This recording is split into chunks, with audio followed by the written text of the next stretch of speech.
মেরে ভাইও আল্লাহর দ্বীনের মধ্যেই কামিয়াবি, আল্লাহর দ্বীনের মধ্যেই সফলতা। যে বিয়ে আল্লাহ রাজি হবে আর আল্লাহ রসুল রাজি হবে, এই বিয়ের মধ্যে আল্লাহ বরকতের ফোয়ারা জারি করে দিবেন। ফাসাউফা ইউগনিহিমুল্লাহ মিন ফাদলি, আল্লাহ তাআলা অচিরেই আল্লাহর ফজলের দুয়ার খুলে দিবে। সুবহানাল্লাহ। কি খুলে দিবে বলেন? মান ইয়াকুনু ফুকারা ফাসাউফা ইউগনিহিমুল্লাহ। যদি ওরা বিয়ে করে শুধু ইফফতের জন্য বিয়ে করে, নিজেদের সতীত্বকে বজায় রাখার জন্য বিয়ে করে, সতীত্বকে সুন্দর করার জন্য বিয়ে করে, নিজের জাওয়ানিকে সুন্দর করার জন্য বিয়ে করে, আল্লাহ তাআলার ওয়াদা, যদি তারা দরিদ্র হয় আমি তাদেরকে ধন দিয়ে তাদের জীবনকে ভরে দেব, সম্পদ দিয়ে তাদের জীবনকে পরিপূর্ণ করে দিব। আল্লাহর ওয়াদা, আল্লাহর ওয়াদা, কোরআনে কারীমের ওয়াদা। এখন 35 বছর বয়স হয়ে গেছে গা, ছেলেকে এখনো উনি বিয়ে করান না, আর সেও এখনো নিজে বিয়ে করে না। ও সে নিজের পায়ে দাঁড়াবে, নিজের পায়ে দাঁড়াতে দাঁড়াতে পা দুটা চিকন হয়ে গেছে। বুঝলেন না কথা? শুধু সে কি, সে শুধু নিজের পায়ে দাঁড়াবে। কয়জন? 4 জন আমিরুল মুমিনিন। একজন নানা আবু বকর, তিনিও আমিরুল মুমিনিন। আরেকজন নানা ওমর, তিনিও, দুজন কিন্তু নানা, দুজন কিন্তু কি, আরেকজন ওমর, তিনিও আমিরুল মুমিনিন। আরেকজন দুলা ভাই, 2 বোনের জামাই, 1 বোনের জামাই না, 2 বোনের জামাই। হযরত ওসমান কয় বোনের জামাই? 2 বোনের জামাই আমিরুল মুমিনিন। পৃথিবীতে আছে আর কোন মহিলা এমন? হ্যাঁ, কি বাংলাদেশে ওই খালাতো বোনের দেবরের শালির নাতি, হ্যাঁ দাপটেই তো গত 16 বছর টিকা যায় নাই, মানে বুঝেন না, বুঝেন না? খালাতো বোনের দেবর কত দূর, কত কাছের আত্মীয়। আর তার নাতি শালা, হ্যাঁ তো গ্রামে হিসাবে আমার নানি প্রধানমন্ত্রী, জানিস বেটা? কি হযরত ফাতেমা রাদিয়াল্লাহু তাআলা আনহা, আব্বা আমিরুল মুমিনিন, 2 নানা আমিরুল মুমিনিন, ভগ্নিপতি আমিরুল মুমিনিন, স্বামী আমিরুল মুমিনিন, ছেলেরা আমিরুল মুমিনিন। সুবহানাল্লাহ। তার বিয়ের বয়স হয়েছে, বিয়ে হবে। মদিনায়ে তয়্যিবা বিভিন্ন দিক থেকে তার বিয়ের প্রস্তাব আসছিল, রাসূল কাউকেই প্রস্তাব গ্রহণ করছিলেন না। অপেক্ষা করো বলছে। আর নিজে প্রস্তাব দিয়েছেন হযরত আলীর কাছে। আলীকে এতিম বাচ্চা, নাই বাবা, নাই ঘর বাড়ি, বাবা তো মক্কায়, আবু তালেব আগেই মারা গেছে, নাই ঘর বাড়ি নাই কিছু, তো তার কাছে বিয়ের প্রস্তাব করলেন। প্রস্তাবক স্বয়ং বাবা, আর দিছে কার কাছে? ছেলের কাছে। আলী তো আলী, প্রস্তাব তো হয়ে গেল, কোনো আনুষ্ঠানিকতা ছাড়া বিয়ে হয়ে গেল, গায়ে হলুদ ছাড়া বিয়ে হয়ে গেল, গেট ছাড়া বিয়ে হয়ে গেল। কি ভাই, বিয়ে হয়ে গেছে। হযরত আলী রাদিয়াল্লাহু তাআলা আনহু বিয়ে হয়ে গেল। 3 দিন পরে রাসূল করিম সাল্লাল্লাহু তাআলা আলাইহি ওয়াসাল্লাম হযরত উম্মে আইমানকে ডেকে বললেন, উম্মে আইমান, ফাতেমাকে বলো রেডি হইতে, আজকে রাত্রে সে আলীর ঘরে যাবে। কি ভাই, 2 জাহানের সরদারের মেয়ে। এখন তো বিয়েতে গেট লাগায় 70টা, গেটের মধ্যে আবার ছেলে মেয়ের ছবি লাগায়, একদিকে ছেলের ছবি লাগায়, আরেকদিকে মেয়ের ছবি লাগায়। বিয়ের আগে বাপ মা ছেলে মেয়েকে সুযোগ করে দেয়, যাও গাড়িতে গিয়ে কক্সবাজার ঘুরে আসো, দুজনকে বুঝো। বাস্তব না বাস্তব? এই সংস্কৃতিতে শয়তানও ফেল করছে। শয়তানও কি, শয়তান নতুন নতুন সংস্কৃতি আমদানি করে। মঙ্গল শোভাযাত্রার মতো মোগল শোভাযাত্রা, শয়তান নতুন সংস্কৃতি আমদানি করে। হাও কর না, নাও কর না। শয়তান কি করে বলেন? নতুন সংস্কৃতি কি করে? আবিষ্কার করে। শয়তান নতুন সংস্কৃতি আবিষ্কার করে, দুজনকে বুঝতে দেয়, যায় ঘুরে আসো। নাউজুবিল্লাহ বলেন না। ছেলে মেয়েকে বুঝতে দেয়, দুজনের হাতে মোবাইল তুলে দেয়, যাও তোমরা বোঝাপড়া করো, রাতভর বোঝাপড়া করো, রাতভর কি করো, হারামে বড় আরাম, হারামে বড় মজা, লেকিন সাময়িক, লেকিন কি বলেন, লেকিন সাময়িক।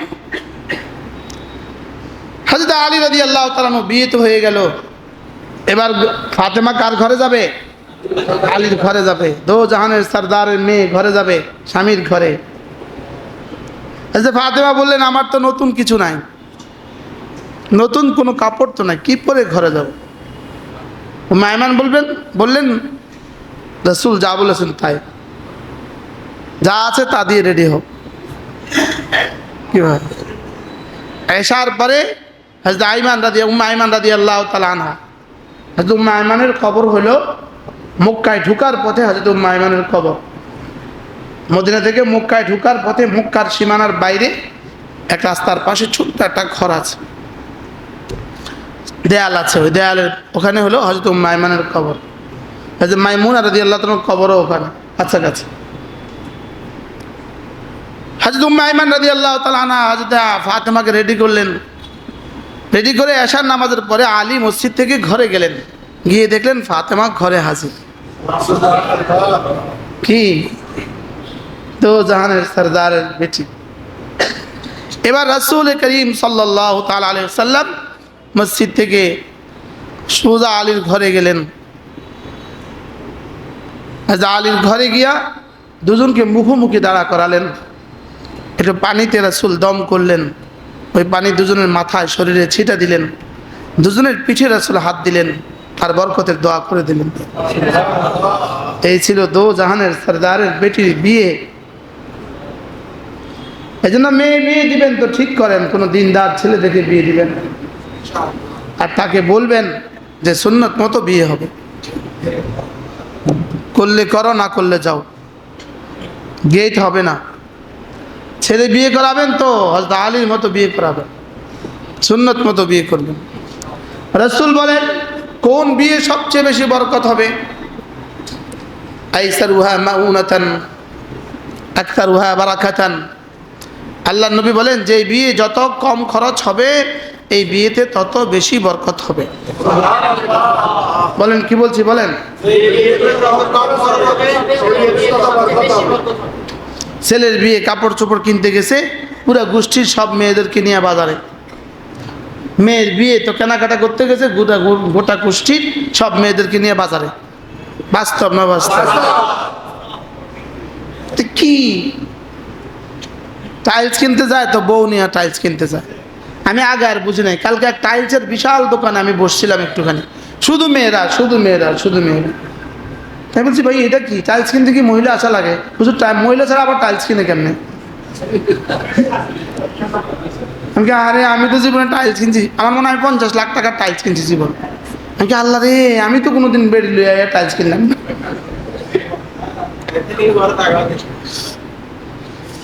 কি বলছি বলেন, টাইলস কিনতে যেতে হবে কাকে নিয়া? বাস তোমার পছন্দই আমার পছন্দ। হযরত আলী রাদিয়াল্লাহু তাআলা আনহু বরকতের দোয়া করে দিলেন, তো কি পরিমাণ বরকত আল্লাহ তাআলা এই খানদানে দিয়ে দিলেন বলেন।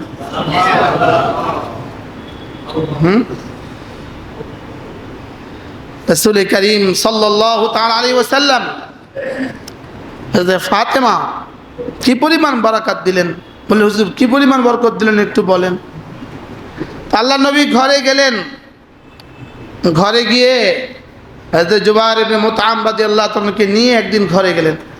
রাসূল প্রায় যেতেন হযরত ফাতেমার ঘরে, প্রতি রাতেই রাসূল যেতেন কোথায়, এশার পরে ঘরে যেতেন। এজন্য মাঝে মাঝে ঘরেও বিবি বাচ্চাকেও সময় দেওয়া উচিত।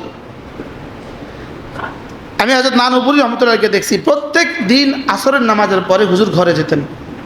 ভাই কাসেম ভাই, আসরের নামাজের পরে হুজুর ঘরে যেতেন, আবার মাগরিবের আগে আগে মাদ্রাসায় ফিরতেন। তো রাসূল হযরত ফাতেমার ঘরে যেতেন কখন? আসরের এশার পরে ঘরে যেতেন, এটা হাল কুরসি করে ফিরে আসতেন। এভাবে একদিন হযরত জুবাইর ইবনে মুতআম রাদিয়াল্লাহু তাআলাকে নিয়ে রাসূল হযরত ফাতেমার ঘরে গেলেন। হ্যাঁ, আজীব না? আরেকজন সাহাবী অন্য এক সাহাবীকে নিয়ে রাসূল ঘরে গেলেন। হযরত ফাতেমা বললেন, মারুফ এখানে আসো, মারুফ এখানে আসো। হযরত ফাতেমা রাদিয়াল্লাহু তাআলা জবাবে বললেন, আব্বা ঘরের বাইরে কে, আপনার সাথে অন্য কেউ আছে? হ্যাঁ, আমার সাথে তো অন্য কেউ আছে। আব্বা তাইলে আমার দোপাট্টা ছেঁড়া, ওড়না চিনেন? ওড়না, আমার ওড়না ছেঁড়া। আব্বা আমি তো দরজা খুলতে পারছি না, আপনার সাথে ভিন পুরুষ আছে। কি পরিমাণ বরকতের দোয়া দিয়েছেন বলেন। আমরা বরকত মানে বুঝি মাল আর মাল, আমরা বরকত মানে বুঝি কি বলেন? আচ্ছা, রসুল বারাকার দোয়া করেছেন আর ঘরে ওড়না নাই, দরজা খোলার মতো, তাহলে বোঝা গেছে মাল বেশি হওয়া আর বরকত হওয়া এক কথা নয়। এটা বোঝা গেছে কিনা বলেন? হ্যাঁ। হযরত ফাতেমা রাদিয়াল্লাহু তাআলা আল্লাহর নবী দরজার উপর দিয়া নিজের উপরের চাদরটা ঠেলে দিলেন।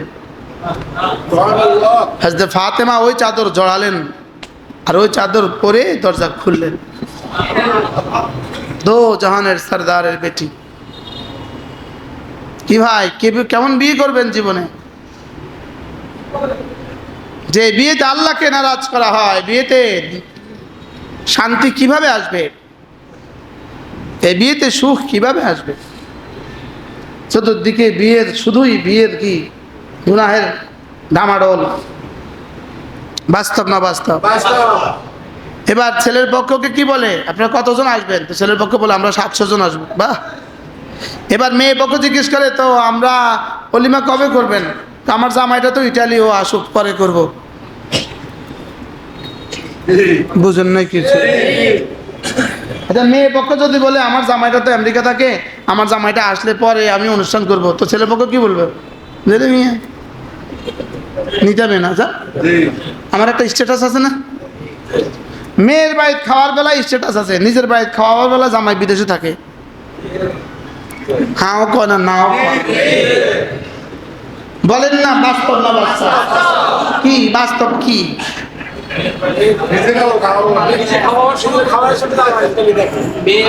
নিজে খাওয়াবার সময় জামাইকা ছাড়া কেমনে অনুষ্ঠান করি?